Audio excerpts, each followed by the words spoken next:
Mimi ni Olekea, shujaa wa Kimaasai. Nianze vipi? Ndiyo, nakumbuka siku nilipomfukuza simba. Ilikuwa siku kama siku nyingine. Jua lilikuwa juu na nilikuwa nikichunga ng'ombe wetu. Kijiji chetu kilikuwa kinatishwa na simba kwa miezi mingi.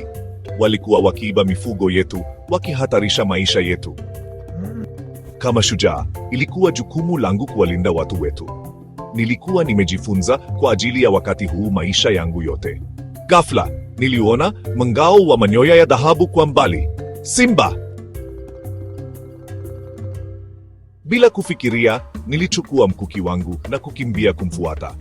Moyo wangu ulikuwa unadunda, lakini sikuweza kumruhusu atishie kijiji chetu.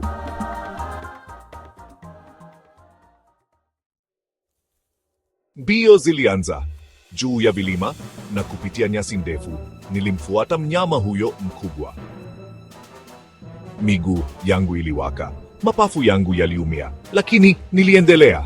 Ilinibidi nimkamate simba huyu ili kuthibitisha ushujaa wangu.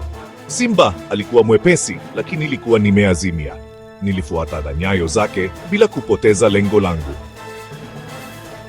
Wakati nilifikiri nimemzonga, nilisikia kelele ya ajabu. Haikuwa simba, ilikuwa kitu kingine. Kwa mshangao wangu, niliwaona majangili wakikaribia. Walikuwa wanamfuata simba. Wakati huo, kila kitu kilibadilika.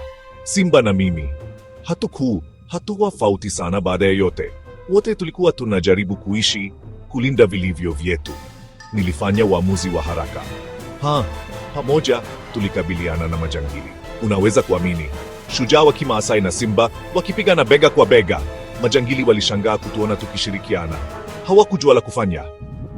Tulifoka na kushambulia, mimi na simba tukiwafukuza majangili. Ilikuwa wakati wa ajabu. Baada ya kuwafukuza, mimi na simba tulitazamana kwa uelewano. Wote tulikuwa walinzi wa nchi hii.